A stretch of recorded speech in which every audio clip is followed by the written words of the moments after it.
जय हिंद दोस्तों, बहुत बहुत स्वागत है आपका हमारे YouTube channel victory of IS-20 में। आज के इस स्पेशल वीडियो में हम लोग बात करने वाले हैं कि किस तरह से अवध को, यानी कि जो अवध प्रांत था उसको ब्रिटिश राज्य में किस तरह से मिलाया गया, इसका रोचक इतिहास क्या रहा है, इसके बारे में हम लोग थोड़ा डिटेल से जानने की कोशिश करेंगे।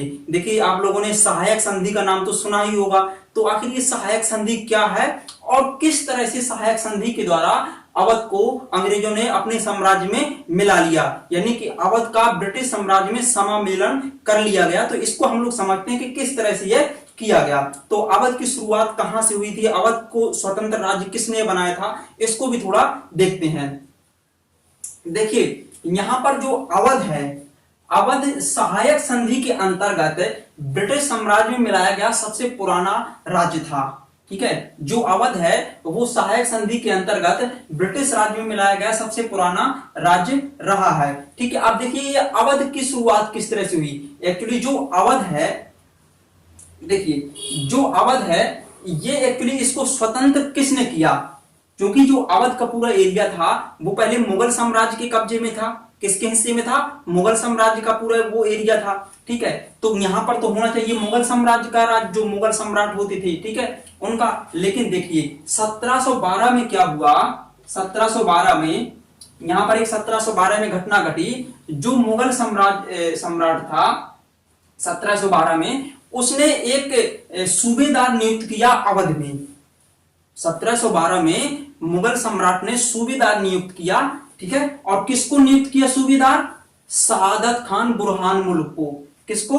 सआदत खान बुरहान मुल्क को 1712 में अवध का सूबेदार बना दिया कि तुम वहां पर जाकर के वहां का मैनेजमेंट करो, उसको संभालो। ठीक है, मतलब एक तरह से पूरा का पूरा व्यवस्थापक इसको बना दिया सूबेदार। ठीक है, अब देखिए इसके बाद क्या हुआ कि जो सआदत खान बुरहान मुल्क था, यह जो मुगल थे, मुगलों के अधीन एक सूबेदार के पद पर वहां पर आसीन था। तो इसने 1724 में ऐसे अपनी स्थिति बना ली, वहां पर अपनी लोकप्रियता बहुत ही ज्यादा बना ली, बहुत ही अच्छी लोकप्रियता इसने अपनी फैला दी। ठीक है, इसके बाद क्या हुआ, 1724 में सआदत खान बुरहान मुल्क ने क्या किया कि अवध की स्वतंत्रता की घोषणा कर दी। मतलब अवध को एक स्वतंत्र राज्य के रूप में घोषित कर दिया। मतलब कि सआदत खान बुरहान मुल्क ने जो मुगल सम्राट था इसको अंगूठा दिखा दिया, इसको बोल दिया कि अब तुम लोग ऐसा करो कि शांत बैठो, अब हम लोग मैं खुद सक्षम हूं, मैं अवध को संभाल लूंगा, अब तुम अपना वहीं शांत बैठे रहो। ठीक है, तुम अपना काम धाम देखो जिसमें ज्यादा काम है। ठीक है, तो अवध के चक्कर में न पड़ो, हम इसको संभाल लेंगे। तो अवध को क्या कर दिया, स्वतंत्र राज्य बना दिया 1724 में। ठीक है, तो अवध कब स्वतंत्र राज्य के रूप में गठित हुआ? 1724 में। अब देखिए किसने अवध की स्थापना की स्वतंत्र राज्य के रूप में, एग्जाम में पूछा जाता है, तो सआदत खान बुरहान मुल्क ने। ठीक है, और ये पहले कौन था? ये मुगलों का एक सूबेदार था जो कि जिसको अवध में नियुक्त किया गया था।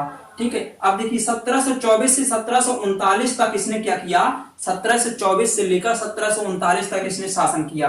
ठीक है, 1724 से 39 तक। अब इसके बाद देखिए क्या हुआ, 39 के बाद 1739 से लेकर 1754 तक जो अगला शासक था वो इसी का भतीजा था, यानी कि सआदत खान की मृत्यु के बाद उसी का भतीजा, जिसका नाम था सफदरजंग। क्या नाम था? सफदरजंग। ठीक है, तो इसका भतीजा भी था और दामाद भी था, क्योंकि मुस्लिमों में एक प्रथा चलती है कि जो उनका मतलब एक भतीजा होता है उसको अपनी वो लड़की का विवाह कर देते हैं, तो उसका दामाद भी बन जाता है। ठीक है, तो भतीजा और दामाद था सफदरजंग। तो 1754 तक सफदरजंग शासक था अवध का। ठीक है, नवाब था, इनको एक्चुअली नवाब बोलेंगे, शासक नहीं बोलेंगे। ठीक है, ये नवाब थे।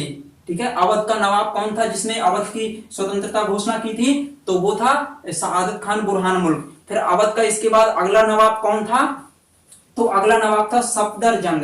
ठीक है, और नवाब वजीर भी इनको बोलते हैं, एक साथ नवाब और वजीर। ठीक है, क्योंकि ये नवाब थे कहां के, जैसे सफदरजंग को ले लीजिए तो ये नवाब था अवध का 1739 से 54 तक, और वजीर था किसका? मुगलों का। तो मुगलों का वजीर था और अवध का नवाब था, तो इसको बोलेंगे 1739 से 54 तक सफदरजंग अवध का नवाब वजीर था। ठीक, और किसका भतीजा था ये? सआदत खान बुरहान मुल्क का।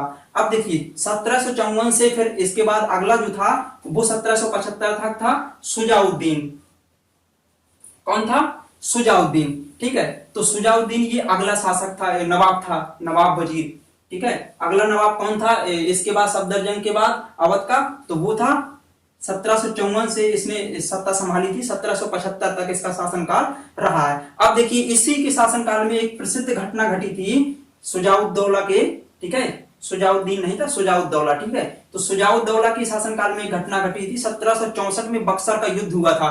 दोस्तों जो ये बक्सर का युद्ध था, ये ब्रिटिश साम्राज्य की जो यहाँ पर स्थापना हुई, ठीक है, तो ये उसका मेन युद्ध कहा जाता है, ठीक है। ये कौन सा युद्ध है? ये बहुत ही इंपॉर्टेंट युद्ध है। अंग्रेजों ने इस युद्ध को जीत करके भारत में पूरी तरह से ब्रिटिश सत्ता की स्थापना की थी, ठीक है। बक्सर के युद्ध में एक्चुअली हुआ क्या था कि मीर कासिम जो थे, उन्होंने वो भागकर कहां गए थे?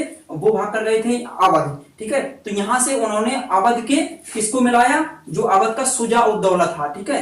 तो अवध के शुजाउद्दौला से बोला मीर कासिम ने कि यार ऐसा करो कि तुम हमारे साथ में आ जाओ, तो हम लोग क्या करेंगे, अंग्रेजों के साथ में एक युद्ध करेंगे, ठीक है। तो दो लोग हो गए। अब तीसरा था एक मुगल बादशाह था जिसका नाम है शाह आलम, ठीक है। क्या नाम है? शाह आलम। तो शाह आलम को भी अपने साथ मिला लिए, तो तीन लोग मिल गए। एक तो मिल गया शुजाउद्दौला अवध का नवाब, और एक तो था ही वो मीर कासिम, ठीक है। और तीसरा कौन था? शाह आलम, ठीक है, शाह आलम द्वितीय जो था, ठीक है। तो ये तीनों लोगों का गुट मिल करके इन्होंने अंग्रेजों से लड़ाई लड़ी थी।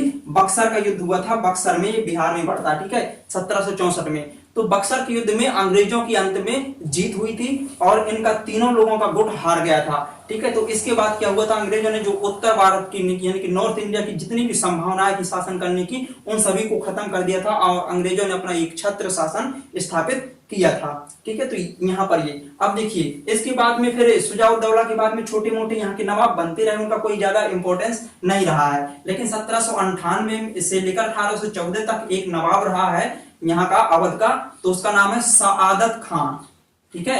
यहाँ पर पूरा नाम था ये सआदत खान बुरहान मुल्क, ये अलग है, और यहाँ पर सआदत खान ये अलग नाम है, ठीक है। तो ये 1798 से 1814 तक था।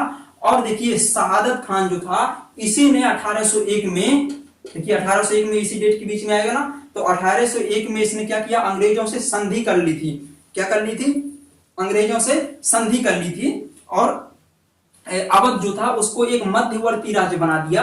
मध्यवर्ती मतलब कि कुछ कुछ ये लोग देखेंगे नवाब यहाँ का, और कुछ कुछ अंग्रेज उस पर कब्जा कर लेंगे, मतलब कि अंग्रेजों की बात भी उस राज्य में मानी जाएगी, ठीक है। तो मध्यवर्ती राज्य बना दिया, यानी कि पूरी तरह से अवध को ब्रिटिश साम्राज्य में यहाँ पर नहीं मिलाया गया, हालांकि इसको थोड़ा थोड़ा मध्यवर्ती यानी कि थोड़ा थोड़ा मिला लिया गया। यहीं से वो कहानी बन गई कि अवध आगे चल करके किसमें मिल गया? पूरी तरह से ब्रिटिश राज्य में विलीन हो गया, ठीक है। अब देखिए 1847 से 56 तक जो था शासक, वो वाजिद अली शाह यहाँ का नवाब था अवध का, ठीक है। नवाब हम लोग बोलते हैं, क्योंकि शासक ही बोल दो ज्यादा सही है, क्योंकि काम तो वही पूरा देखता था, ठीक है। तो वहां का नवाब कौन था? 1847 से लेकर 1856 तक, तो 1856 तक था वहां पर वाजिद अली शाह। यह अंतिम नवाब कहा जाता है अवध का। तो अवध का यदि अंतिम नवाब पूछा जाए तो वाजिद अली शाह था। और अवध का प्रथम नवाब कौन था जिसने अवध की स्वतंत्रता घोषणा की थी? तो वो था सआदत खान बुरहान मुल्क, ठीक। तो ये दोनों नाम आप लोग याद रखेंगे, प्रथम और अंतिम, ठीक है। तो इसने क्या किया था कि अवध को ब्रिटिश राज्य में पूरी तरह से इसने मिला दिया था, ठीक है। यानी कि अंग्रेजों ने ही मिला लिया था 1856 में। इस पर वाजिद अली शाह पर कुशासन का आरोप लगाया था अंग्रेजों ने कि तुम जो हो ना, तुम ठीक से प्रशासन यहाँ पर नहीं चला पा रहे हो, तो इसलिए हम लोग क्या कर रहे हैं कि अवध को अंग्रेजी साम्राज्य में मिला लेंगे और हम लोग इस पर ठीक से प्रशासन चलाएंगे, तुम्हारे राज्य में जनता यहाँ की परेशान है। इस तरह से कुशासन का आरोप लगा देते, तुम शासन ठीक से नहीं कर पाते, इस तरह के आरोप लगाए और क्या किया? जो अवध था उसको ब्रिटिश साम्राज्य में अंग्रेजों ने मिला लिया। तो देखिए जो अवध की कहानी शुरू होती है 1724 थी, ठीक है। 1724 से पहले अवध किसका था? वो मुगलों के हिस्से में था, ठीक है। मुगल वहां पर सूबेदार नियुक्त करते थे प्रशासन को सुचारू रूप से चलाने के लिए, ठीक। 1724 में जो यहाँ का नवाब था सआदत खान बुरहान मुल्क, उसी ने स्वतंत्रता की घोषणा कर दी वहां की कि अब तुम लोग मुगल ऐसा करो कि तुम दूर हट जाओ, अब हम खुद सक्षम है कि इसको अकेले चला लेंगे, ठीक है। तो इसने अवध की स्वतंत्रता की घोषणा कर दी सआदत खान बुरहान मुल्क ने 1724 में। फिर इसके बाद अलग अलग नवाब आते गए, ठीक है। तो यहाँ पर इसका नाम याद रखेंगे शुजाउद्दौला। शुजाउद्दौला जो था उसने बक्सर के युद्ध में किसका साथ दिया था? मीर कासिम का साथ दिया था बक्सर के युद्ध में। और शाह आलम द्वितीय भी था जो कि एक मुगल शासक था, ठीक है। शाह आलम द्वितीय ये एक मुगल शासक था और ये इसको अंतिम मुगल शासक भी इस तरह का बोल सकते हैं। ठीक है, अंतिम मुगल शासक तो ऐसे नहीं बोल सकते, क्योंकि देखिए अंतिम मुगल शासक की बात की जाए तो फिर बहादुर शाह जफर की वहां पर हम लोग बात करेंगे, लेकिन ये एक ऐसा अंतिम मुगल शासक था जिसने अंग्रेजों के विरुद्ध युद्ध किया था, मतलब एक युद्ध में शामिल हुआ था। लेकिन ये भगोड़ा था जो शाह आलम द्वितीय था, ये भाग कर आया था वहां पर और ये अवध में आकर शरण में था। ठीक है, वहां पर। ठीक, तो इस तरह से देखिए शुजा-उद-दौला ये उस गुट में शामिल हो गया और बक्सर के युद्ध में ये लोग सभी हार गए और अंग्रेज जीत गए थे। देखिए यहाँ पर सहायक संधि क्या है, इसको भी थोड़ा समझ लीजिए, सहायक संधि को भी समझेंगे। देखिए सहायक संधि जो है, सहायक संधि को जो सर्वप्रथम प्रयोग किया था सहायक संधि का, यानी कि सहायक संधि व्यवस्था का जो सर्वप्रथम प्रयोग किया था वो किया था डुप्ले ने।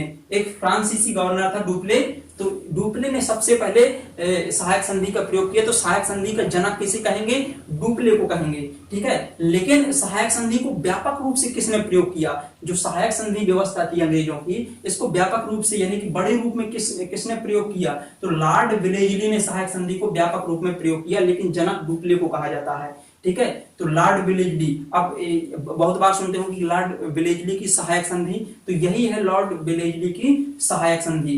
ठीक है, तो देखिए सहायक संधि में क्या होता था, इसकी कुछ नियम थे कि जिस राज्य को सहायक संधि के तहत अपने में अंग्रेज मिलाते थे तो उसमें कौन कौन सी शर्तें लागू करते थे।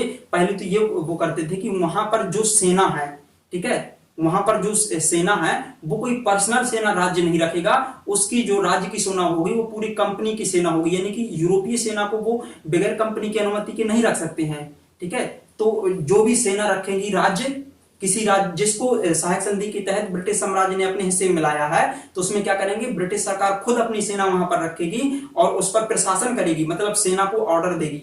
ठीक है, जो ब्रिटिश सरकार बोलेगी यानी कि कंपनी जो बोलेगी सेना वही करती थी, लेकिन सेना का खर्चा कौन मैनेज करता था, वह राज्य।